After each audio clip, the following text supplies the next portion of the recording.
நல்லா இருக்குங்க. எல்லாம் நல்லா இருக்குங்க, நல்லா இருக்கு. ஜிவி பிரகாஷ் நல்லா இருக்கு. மேக்கிங் நல்லா இருக்கு. எல்லாரோட ஆக்டிங் நல்லா இருக்கு. தமிழ் மாணவர்களுக்கு நடக்கக்கூடிய பிரச்சனையை சொல்லியிருக்காங்க, ரொம்ப நல்லா சொல்லியிருக்காங்க. மேக்கிங், ஃபைட் மேக்கிங் எல்லாமே நல்லா இருக்கு. படத்துல எல்லாமே நல்லா இருக்கு. சூப்பராக இருக்கு ப்ரோ. படம் நல்லா இருக்கு ப்ரோ. ஜிவி பிரகாஷ் சார் நல்லா நடிச்சிருக்காரு. ஒரு நல்ல படம் தான் அது. ஸ்டூடெண்ட்ஸ்குள்ள பொலிட்டிக்கலாக நல்லா சொல்கிறாங்க. வேற லெவல்னா படம் நல்லா பண்ணியிருக்காரு படம் ஜிவி பிரகாஷ். மற்ற படத்தை விட இந்த படம் வந்து வேற லெவலில் பண்ணியிருக்காரு. இனிமேல் ஜிவி பிரகாஷ் மார்க்கெட் வேற இடத்துல போகுது. ஆனால் தமிழ் பசங்களை வந்து தமிழ் பசங்களோட உரிமையை நம்ம வந்து கேரளாவில் மீட் இருக்கிறோம். அதான் கான்செப்ட் பண்ணியிருக்காரு. அரசியல் தானே, அந்த அளவுக்கு அரசியல் இல்லை. நம்ம நீங்கள் படம் மாதிரி சொல்லுங்களேன். நல்லா தான் இருக்கு. ரொம்ப நல்லாவே இருக்கு ப்ரோ. கமர்ஷியலான படம், உங்களுக்கு போரே அடிக்காது. உண்மையிலே வந்து ஒரு நல்ல படம். தமிழரோட உரிமையை பற்றி பேசுகிற படம். 80 காலகட்டத்தில் உண்மையிலே நடந்த ஒரு சம்பவத்தை டைரக்டர் நிகேஷ் ப்ரோ நல்லாவே பண்ணியிருக்காரு. எல்லாரும் வந்து தேட்டரில் பாருங்கள், ரொம்ப நல்லா இருக்குது. ஜிவி பிரகாஷ் சார் ஒரு ஆக்ஷன் ஹீரோவாக பார்க்கலாம்.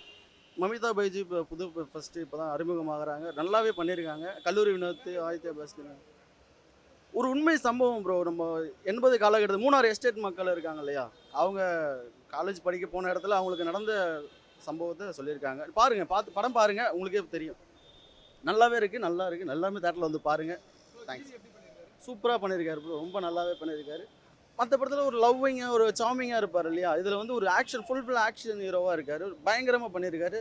ஃபைட்லாம் பயங்கரமாக வந்திருக்கு, பாருங்கள், நல்லாவே இருக்குது. பாருங்கள், சூப்பராக இருக்குது ப்ரோ. பேக்ரவுண்ட் ஸ்கோர்லாம் கண்டிப்பாக ப்ரோ சூப்பராக. பேக்ரவுண்ட் ஸ்கோர்லாம் பயங்கரம். இன்ட்ரோல் பிளாக்லாம் ஃபைட்டு பயங்கரமாக இருக்குது ப்ரோ, பாருங்கள். படம் நல்லா இருக்குது, சூப்பராக இருக்குது, அருமையாக இருக்குது. எல்லோரும் ஃபேமிலியோடு வந்து பார்க்கலாம். அதே வந்து பார்த்தீங்கன்னா காலேஜ் வெளியோட அரசியலை உள்ளார கொண்டு வந்திருக்காங்க, அவ்வளோதான். இது மியூசிக் நல்லா இருக்குது. ஜிவி சாரை புதுவிதமாக அதில் காட்டியிருக்காங்க, அவ்வளோதான். புதுவிதம்னா ஃபைட்டு நல்லா பண்ணியிருக்காரு. என்ன பாசிட்டிவ் காட்டுறது, நம்ம தமிழ் மக்களுக்காக ஒரு போராட்டத்தை ஒரு மாணவன் வந்து போராடி தான் எல்லாமே ஜெயிக்க முடியுன்றதை காட்டியிருக்காங்க. ஒரு மாணவன் சாதாரணமாக வந்து ஒரு விஷயத்தை போய் கேட்டோன்னே கொடுத்துட மாட்டாங்க. இது ஒரு போராட்டம் பண்ணி தான் அந்த ஒரு விஷயத்தை நம்ம வாங்க முடியுன்றதை காட்டியிருக்காங்க, அவ்வளோதான். இது நெகட்டிவ்லாம் சொல்ல முடியாது, பாசிட்டிவாக தான் எடுத்துக்க முடியும். ஏன்னா இன்றைக்கி இங்கே இல்லை, நம்ம 80s உள்ள விஷயத்தை தான் காட்டியிருக்காங்க. இப்போ நிறையா வந்துருச்சு, மீடியா வந்துருச்சு, எதுவுமே தப்பெல்லாம் பண்ண முடியாது.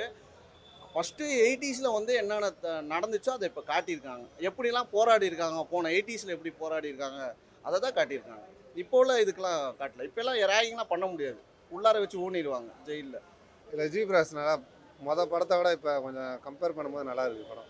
அதான் ஆக்ஷன் இப்போ கொஞ்சம் ஓரளவுக்கு படத்தை விட இப்போ நல்லாவே இருக்குது படம். அதாவது தமிழ்நாட்டில் நம்ம இங்கேருந்து வேறு ஸ்டேட்டுக்கு போனால் கூட அங்கே தமிழ்ன்ற ஒரு அந்த கெத்தை எங்கேயுமே விட்டுறக்கூடாது. இல்லை, அங்கேருந்து இங்கே வந்தாலும் நம்ம மதியம் கற்றுக்கணும் எந்த ஸ்டேட்டுக்கு போனாலும். ஆமாம், அவர் டேரக்டருக்கு வந்து ஃபஸ்ட்டு படம் அது அவரோட ஓன் ஸ்டோரி தான் பண்ணியிருக்கு. அவரோட ஃபேமிலி இஷ்யூவில் அதெல்லாம் நடந்திருக்கு. அதனால் அந்த படத்தை அதே ஒரு ஸ்க்ரீன் ப்ளேவாக எடுத்து பண்ணியிருக்கு. நல்லா ஸ்க்ரீன் ப்ளே மேக்கிங் வைஸ் நல்ல ஒரு டேரக்டர். அப்கமிங்ஸில் அவர் நிறைய ப்ராஜெக்ட்ஸ்லாம் வரதுக்கு வாய்ப்பு இருக்குது. நல்லா இருக்குது ப்ரோ. பிஜிஎம் வந்து அந்த ரெபல்லி பேருக்கு ஏற்ற மாதிரி அந்த ஃபயர் ஃபைட் சீன்லாம் இருக்குது, அதுக்கெல்லாம் செம்மையாக இருக்குது பிஜிஎம்ஸ். அதுக்காக நீங்கள் படத்தை பார்க்கலாம், எல்லாமே நல்லா இருக்குது. நல்லா இருக்குது ப்ரோ. மமிதா பைஜுன்னு பேர் அவங்களுக்கு. அப்கமிங்கில் இப்போ தமிழில் நிறையா மூவிஸ் பண்ணிகிட்டு இருக்காங்க. இப்போ இந்த படத்துலையும் அவங்க பண்ணியிருக்காங்க அப்படின்னா நல்லா வந்திருக்காங்க. ரொமான்ஸ் எல்லாமே நல்லா வந்திருக்கு. ஆதித்யா பாஸ்கர் நடிச்சிருக்காங்க, கல்லூரி வினோத்தனா, ஆண்டனினா அவங்களாம் நடிச்சிருக்காங்க. அவங்களாம் என்னோட ஃப்ரெண்டு தான், நல்லா நடிச்சிருக்காங்க. ஸ்க்ரீன் ப்ரெசன்ஸ் அவங்களுக்கு நிறையா செம்மையாக வந்திருக்கு. அவங்களோட போர்ஷன்ஸும் வந்து நல்லா வந்திருக்கு. எல்லாமே நல்லா இருக்கு. இது பிடிக்குது அப்படின்லாம் எதுவும் சொல்ல முடியாது, தனித்தனியாக நம்ம பிடிக்குதுன்னு சொல்ல முடியல. படம் ஆரம்பித்ததுலேருந்தே கொஞ்சம் லேகாக இருந்துச்சு, என்னடா அப்படி இருக்குன்னு நம்ம பார்த்துட்டே இருக்கும்போது கடைசியில் சீட் எட்ஜில் வந்து உட்கார மாதிரி ஸ்க்ரீன் ப்ளே வந்து கொண்டு வந்து நிறுத்தியிருக்காரு அப்படின்னா நல்ல ஒரு குட் மேக்கிங் நல்லா பண்ணியிருக்காங்க. அதை ஏடிஸ்லாம் என்னோட ஃப்ரெண்ட்ஸ் தான் பண்ணியிருக்காங்க, எல்லாமே நல்லா பண்ணியிருக்காங்க. இல்லை, அதுதான் அந்த கிளைமேக்ஸ் ஃபைட்டு தான் ரொம்ப முக்கியம் படத்துலேயே. அதில் தான் நல்லா ஃபயர் ஃபைட்ஸ்லாம் அவர் 200 பேர் அடிக்கிறான்னா நம்ம என்னடா 200 பேர் அடிக்கிறான்ற ஒரு மாதிரியெல்லாம் கிடையாது. 200 பேர் அடிக்கிறது எப்படி ஆர்டிஃபிஷியலாக அது எதுவுமே இல்லாமல் ஒரு நேச்சுரலாகவே படத்தை பண்ணியிருக்காங்க. ஆர்ட் டிபார்ட்மெண்ட்லாம் நிறையாவே ஒர்க் பண்ணியிருக்காங்க.